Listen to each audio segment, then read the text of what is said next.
siyang naghirang sa limbos niyang bayan. Nagpupuring mga hinirang, masayang nagdiriwang. Magalak tayong lahat, si Hesu Kristo'y nabuhay, nanaig sa kamatayan. Alleluia, alleluia. Sa ngalan ng Ama at ng Anak at ng Espiritu Santo, Amen. sumainyo ang Panginoon. At sumayo rin. Mga kapatid kay Kristo at mga kadiboto, muli tayo po ay tinipon ng ating Nuestro Padre, Jesus Nazareno, bilang kaanib ng angkan ng Diyos. Tinipon niya ang bawat isa sa atin sapagkat mahal niya tayo. Kaya dumulog po tayo sa ating maawaing Panginoon na nagpapatawad ng lubos. Inaamin ko sa makapangyarihang Diyos At sa inyo, mga kapatid, nalubha ako nagkasala sa isip, salita, sa gawa, at sa aking pagkukulang. Kaya isinasamo ko sa mahal na Birheng Maria, sa lahat ng mga anghel at mga banal, at sa inyo, mga kapatid, na ako'y panalangin sa Panginoong ating Diyos. Kaawaan tayo ng makapangyarihang Diyos, patawarin tayo sa ating mga kasalanan at patnubayan tayo sa buhay na walang hanggan. Amen. Panginoon, kaawaan mo kami. Panginoon, kaawaan mo kami. Kristo, kaawaan mo kami. Kristo, kaawaan mo kami. Panginoon, kaawaan mo kami. Panginoon, kaawaan mo kami. Manalangin tayo.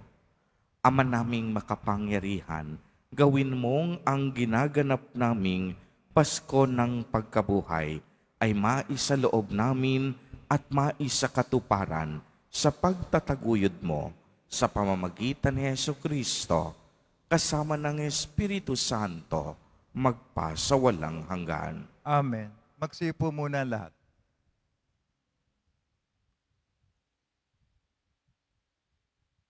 Pagbasa mula sa mga gawa ng mga apostol. Pagdating namin sa Roma, si Pablo'y pinahintulutang umupa ng sariling tirahan kasama ang isang kawal na pinakatanod niya. Makaraan ang 3 araw, inanyayahan ni Pablo sa isang pulong ang mga pangunahing Hudyo sa lungsod. Nang magkatipon na sila, sinabi niya, "Mga kapatid, bagamat wala akong ginagawang laban sa ating bansa o sa mga kaugalian ng ating mga ninuno, hinuli ako sa Jerusalem at isinakdal sa kinatawan ng pamahalaang Romano. Matapos akong litisin, ako sana'y palalayain na, sapagkat wala naman akong ginawa na dapat parusahan ng kamatayan.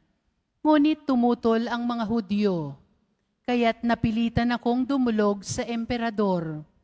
Bagamat wala akong sakdal laban sa ating mga kababayan, nagagapos ako ng tanikalang ito dahil kay Jesus, ang pag-asa ng Israel. Iyan ang dahilan kung bakit hiniling kong makausap kayo." Humigit kumulang sa 2 taong naninirahan si Pablo sa Roma, sa bahay ng kanyang inuupahan, at tinatanggap niya ang lahat ng nagsadya sa kanya. Hayagan at walang sagabal na nangangaral siya tungkol sa paghahari ng Diyos at sa Panginoong Hesu Kristo. Ang salita ng Diyos. Salamat sa Diyos. Poon, ang mga mabuti ay kapiling mo parati. Poon, ang mga mabuti ay kapiling mo parati. Ang Panginoong Diyos ay matatagpuan sa banal na templo, at doon naman sa mataas na langit, naroon ang trono. At magbuhat doon ay pinagmamasdan ang lahat ng tao, walang maliligid, anuman ang gawain ng lahat na ito. Poon ang mga mabuti ay kapiling mo parati. Lahat ng mabuti, pati ang masama, ay sinisiyasat. Namumuhing lubos siya sa suwail na wala ng batas. Ang poon ay tapat, sa gawaing mabuti siya'y nalulugod, at sa piling niya mabubuhay sila, sa kanya'y sumusunod. Poon ang mga mabuti ay kapiling mo parati. Tumayo na po ang lahat.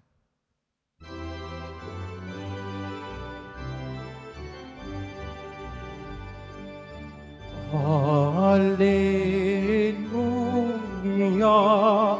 Hallelujah, Hallelujah, Hallelujah.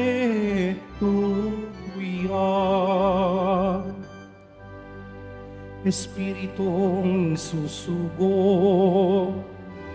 totoo ang ituturo, pangako ni Kristong Guro. Hallelujah, Hallelujah, Hallelujah, Hallelujah.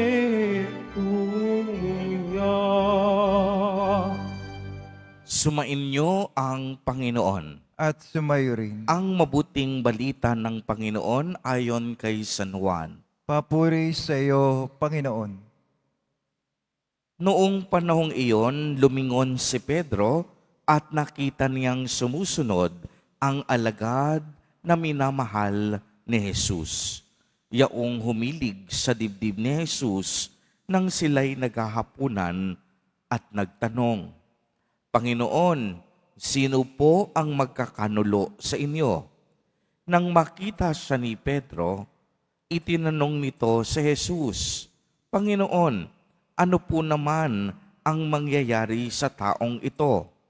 Sumagot si Jesus, kung ibig kong mabuhay siya hanggang sa pagbabalik ko, ano sa iyo? Sumunod ka sa akin. Kumalat sa mga kapatid ang balitang hindi mamamatay ang alagad na ito. Bagamat hindi sinabi ni Jesus na hindi siya mamamatay, kung ibig kong mabuhay siya hanggang sa pagbabalik ko, ano sa iyo? Ito nga ang alagad na nagpapatotoo tungkol sa mga bagay na ito. Siya rin ang sumulat ng mga ito at alam naming tunay ang kaniyang patotoo.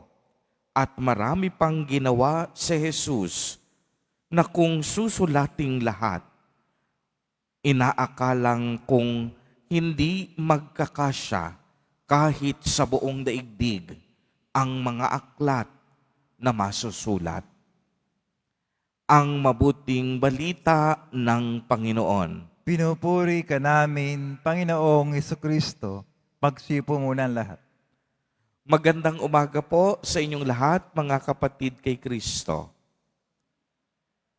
Sa lahat po ng ating mga taga-subaybay sa iba't ibang online platforms at sa lahat ng ating mga kadiboto sa iba't ibang panig ng Pilipinas at maging sa buong mundo kung saan tayo ay naaabot ngayon ng ating live streaming. Mapayapang umaga din po sa inyong lahat. Purihin at dakilain natin ang ating Panginoon, ang mahal na poong Jesus Nazareno. Mga kapatid kay Kristo at mga kadiboto, malugod po namin kayong tinatanggap sa Basilica Minor at Pambansang Dambana ni Jesus Nazareno. Papalapit na po tayo sa pagtatapos ng panahon ng Pasko ng muling pagkabuhay. Bukas ay ang katapusan nito sa pagdiriwang ng linggo ng Pentecostes, ang araw na kung saan bumaba ang Espiritu Santo sa mga apostol. Ang ebanghelyo naman natin ngayon ay ang katapusan ng salaysay ni San Juan. Nakasentro ang ebanghelista sa pagpapakilala sa ating mahal na Poong Hesus Nazareno bilang tunay na Diyos. Matapos ang pagpapakita ng Panginoon sa kaniyang mga alagad sa dalampasigan ng lawa, ang kanilang almusal at ang 3 beses na pahayag ni Pedro kahapon sa Ebanghelyo ng pagmamahal sa Panginoon. Ngayon naman ay tinanong ni Juan sa Jesus kung sino ang magkakanulo sa kaniya. Subalit kung mapapansin po ninyo, hindi ito tahasang sinagot ng Panginoon. Ang wika niya, kung ibig kong mabuhay siya hanggang sa pagbabalik ko, ano sa iyo? Pagkatapos sagutin ni Pedro ng isang tanong, ay nagwika ang Panginoon, sumunod ka sa akin. Mga kapatid kay Kristo at mga kadiboto, kagaya ng mga apostol, minsan marami tayong katanungan at hindi natin tila maunawaan ang ilang mga bagay. Kung dumating tayo sa puntong iyon, huwag tayong susuko. Sumunod lang tayo sa kalooban ng Diyos. Minsan, marami tayong tanong at pag-aalinlangan. Bagamat hindi pa natin nasasumpangan ang kasagutan, kumapit tayo sa Panginoon. Alam po ninyo, mahirap ang pagsunod sa Diyos dahil kailangan ang bawat tagasunod ng Diyos marunong magsakripisyo at mag-alay ng sarili. Ngunit minsan, nag-aalinlangan man tayo, nagtatanong man tayo, posible pa rin ang tunay na pagsunod sa Diyos. Dahil ang pagsunod natin ay nangangahulugang pagtitiwala na hindi tayo pababayaan ng Diyos. Ito ay isang pagtitiwala na ang Diyos laging sumasa atin. Ang pagsunod kay Jesus Nazareno ay nangangahulugang ding pagpili sa tama, pagpili sa mabuti, at pagpili sa karapat-dapat. Hindi tayo mabibigo kung ang Diyos ang ating pipiliin. Uulitin ko po, hindi tayo mabibigo kung ang Diyos ang ating pipiliin. Hindi tayo matatalo kung Panginoon ang ating susundan. Sapagkat ang Panginoon ang ating tunay na landas. Siya ang ating liwanag. Siya ang buhay at siya ang katotohanan. Kapag sinunod natin si Jesus Nazareno, tiyak yon, maraming pagpapala ang naghihintay sa atin.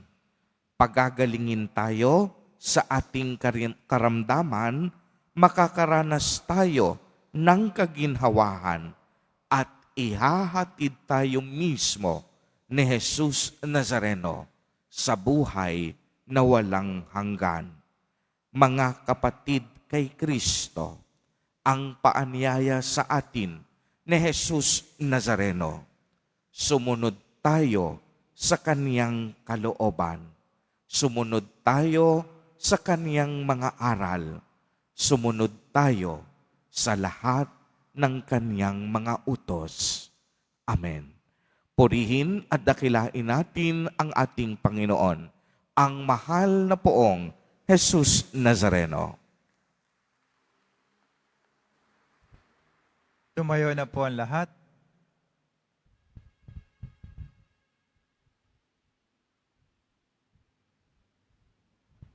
Minamahal kong mga kapatid, si Jesus na nakipamuhay sa mga tao upang maglingkod bilang pagsunod sa kaniyang Ama ay nagnanais na unahin natin ng higit sa lahat ang mga bagay na nakalulugod sa Diyos. Sa bawat panalangin ang ating itutugon, Panginoon, Ikaw ang lahat sa amin. Panginoon, Ikaw ang lahat sa amin. Ang mga pinuno ng simbahan naway maging mga tunay na lingkod na kumikilos ng may pagmamalasakit na katulad ng ipinakita ni Kristo sa kanyang mga apostol. Manalangin tayo. Panginoon, Ikaw ang lahat sa amin.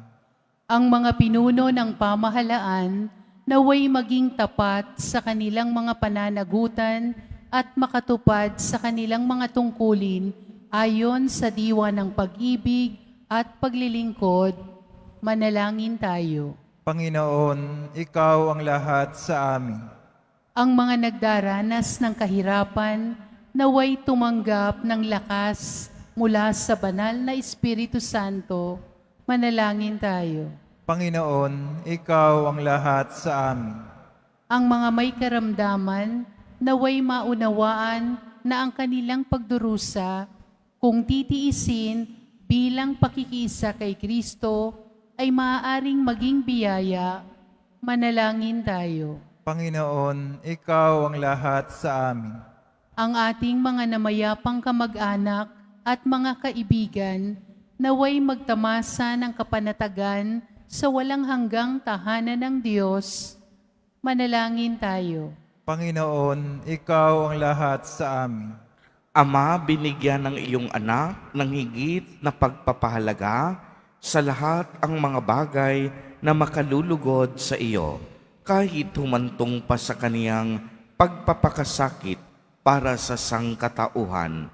Loobin mo na lagi namin siyang maparangalan sa tuwing ginagawa namin siyang maparangalan, sa tuwing ginagawa namin ang pinakamahalaga sa aming buhay.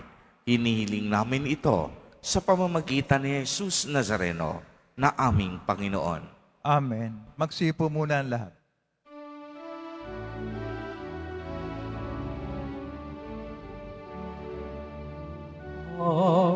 Hallelujah.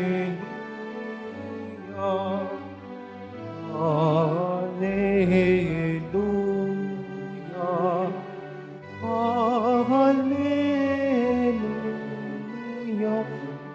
Hallelujah. Hallelujah.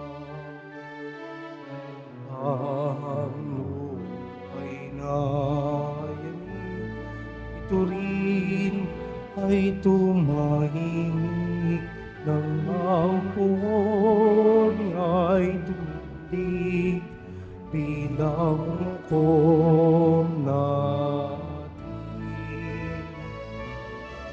Hallelujah. Hallelujah. Hallelujah. Hallelujah. Hallelujah. Tumayo na po ang lahat. Manalangin kayo mga kapatid upang ang paghahain natin ay kalugdan ng Diyos amang makapangyarihan. Tanggapin nawa ng Panginoon itong paghahain sa iyong mga kamay sa kapuri niya at karangalan sa ating kapakinabangan at sa buong sambayan niyang banal.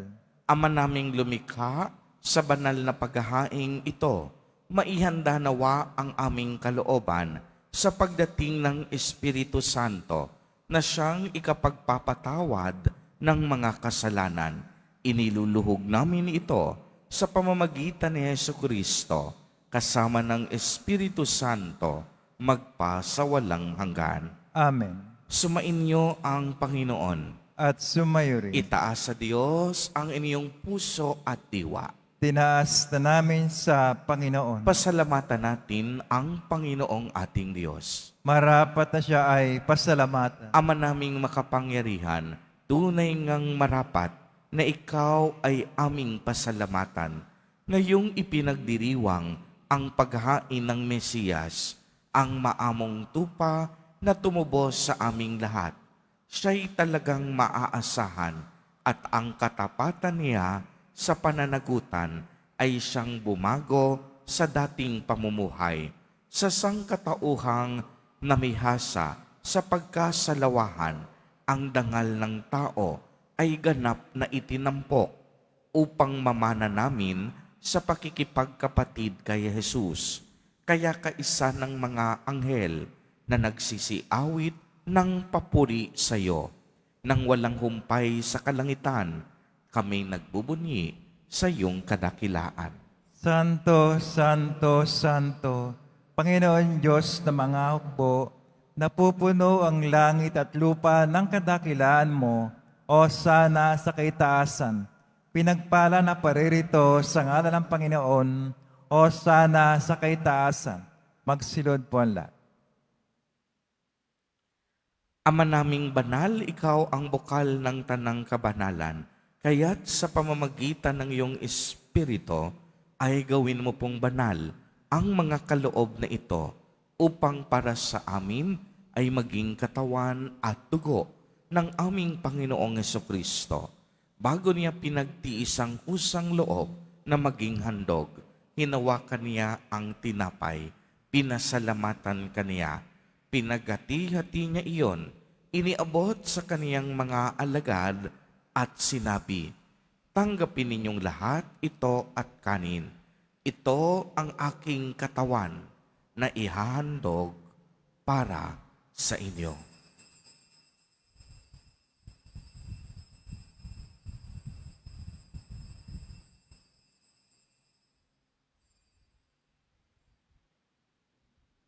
Gayon din naman noong matapos ang hapunan, hinawakan niya ang kalis. Muli kaniyang pinasalamatan. Iniabot niya ang kalis sa kaniyang mga alagad at sinabi, "Tanggapin ninyong lahat ito at inumin. Ito ang kalis ng aking dugo, ng bago at walang hanggang tipan, ang aking dugo na ibubuhos para sa inyo at para sa lahat sa ikapagpapatawad ng mga kasalanan. Gawin ninyo ito sa pag-alaala sa akin."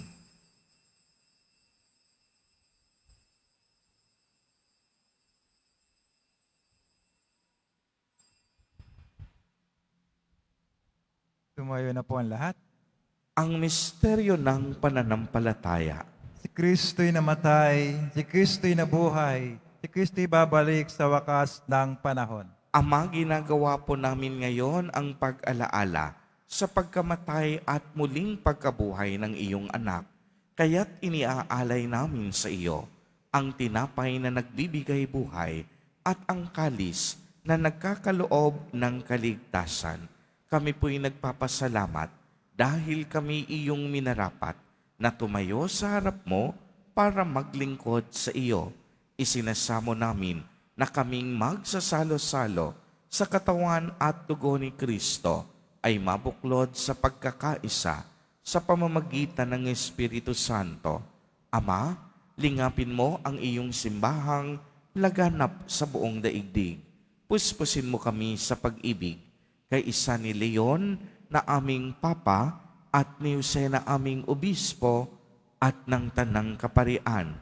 Alalahanin mo rin ang mga kapatid naming nahimlay nang may pag-asang sila'y muling mabubuhay, gayon din ang lahat ng mga pumanaw. Kaawaan mo po sila at patuloyin sa iyong kaliwanagan. Kaawaan mo at pagindapatin kaming lahat na makasalo sa iyong buhay na walang wakas, kay isa ng mahal na Birheng Maria na ina ng Diyos, ng kabiyak ng puso niyang si San Jose, kay isa ng mga apostol, at ng lahat ng mga banal na namuhay dito sa daigdig ng kalugod-lugod sa iyo, maipagdiwang nawa namin ang pagpupuri sa ikararangal mo sa pamamagitan ng iyong anak na aming Panginoong Hesukristo. sa pamamagitan ni Kristo, kasama niya at sa Kaniya, ang lahat ng parangal at papuri ay sa iyo, Diyos amang makapangyarihan, kasama ng Espiritu Santo, magpa sa walang hanggan. Amen. Sa tagubilin ng mga nakagagaling na utos at turo ni Jesus na Panginoon natin na Diyos, ipahayag po natin ng lakas loob. Ama namin, sumasalangit ka. Sambahin ang ngalan mo, mapasa amin ang kaharian mo, sundin ang loob mo dito sa lupa para nang sa langit. Bigyan mo kami ngayon ng aming kakanin sa araw-araw at patawarin mo kami sa aming mga sala para ng pagkapatawad namin sa nagkakasala sa amin at huwag mo kami pahintulot sa tukso at sadya mo kami sa lahat ng masama. Hinihiling namin na kami iadya sa lahat ng masama, pagkalooban ng kapayapaan araw-araw, iligtas sa kasalanan at ilayo sa lahat ng kapahamakan, samantalang aming pinananabikan ang dakilang araw ng pagpapahayag ng tagapagligtas naming si Hesu Kristo. Sapagkat iyo ang kaharian at ang kapangyarihan at ang kapurihan magpakailanman. Amen. Panginoong Hesu Kristo, sinabi mo sa iyong mga apostol, kapayapaan ang iniiwan ko sa inyo, ang aking kapayapaan ang ibinibigay ko sa inyo. Tunghayan mo ang aming pananampalataya at huwag ang aming mga pagkakasala. Pagkalooban mo po kami ng kapayapaan at pagkakaisa ayon sa iyong kalooban, kasama ng Espiritu Santo, magpa sa walang hanggan. Amen. Ang kapayapaan ng Panginoon ay laging sumainyo. At sumayo rin. Magbigayan po tayo ng kapayapaan sa isa't isa. Kordero ng Diyos na nagalis ng mga kasalanan ng sanlibutan, maawa ka sa amin.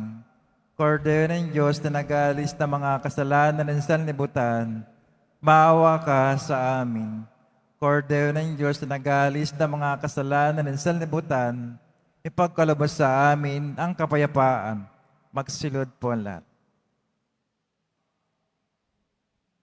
Ito ang kordero ng Diyos. Ito ang nag-aalis ng mga kasalanan ng sanlibutan. Mapalad ang inaanyayahan sa kaniyang piging. Panginoon, hindi ako karapat-dapat na magpatuloy sa iyo, ngunit sa isang salita mo lamang ay gagaling na ako.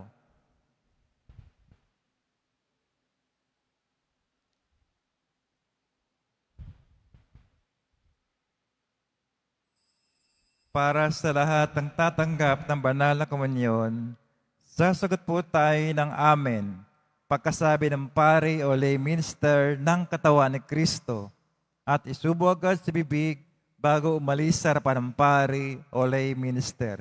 Sumunod po tayo.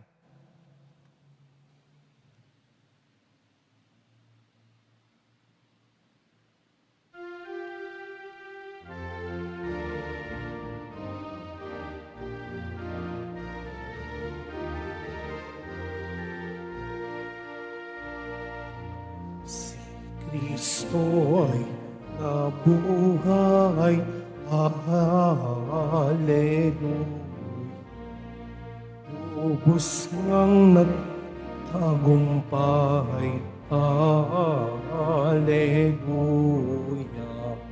Sa lahat niyang kalaban. Hallelujah.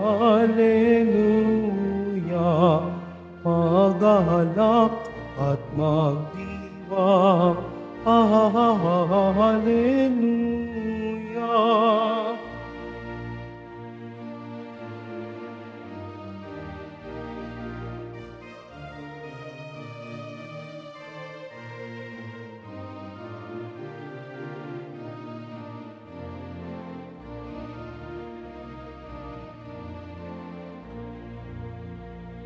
Si Kristong Jesus natin, hallelujah. narito na't mapiling. Hallelujah. Siya'y muling pagkabuhay. Hallelujah. At walang hanggang buhay. Hallelujah.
Mga kadeboto, mabibili pa rin po sa ating parish office ang Nazareno images at ang Nazareno Novena and Prayer booklet in English or Tagalog.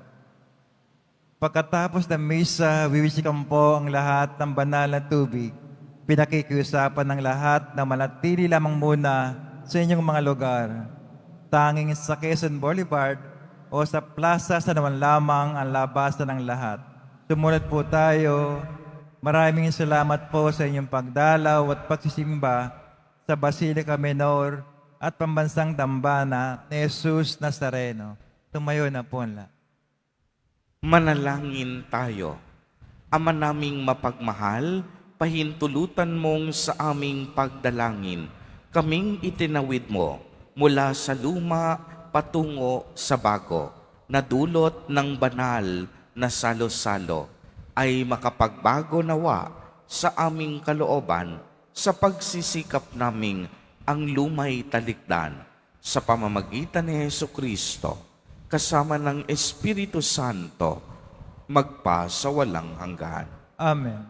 Sumainyo ang Panginoon. At sumayo rin. Mahal na poong Jesus Nazareno, inihayag mo sa pamamagitan ng krus ang walang maliw na pag-ibig ng Diyos sa sangkatauhan. Pakinggan mo ang kahilingan, lalo na para sa nangangailangan ng iyong tulong at awa. Makamtanawa namin ang iyong kasagutan na may utang na loob na tinatanaw. Basbasan din po ninyo itong mga imahen at dasalan upang lalo kaming manalangin at magtiwala.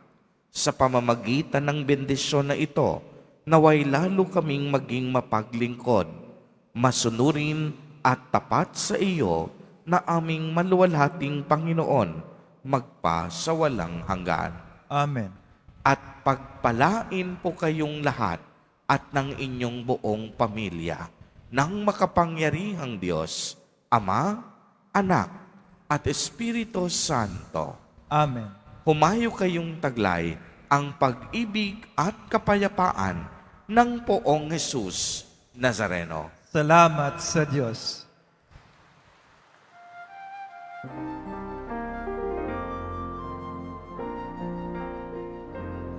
Nuestro Padre Jesus Nazareno, sinasamba ka namin.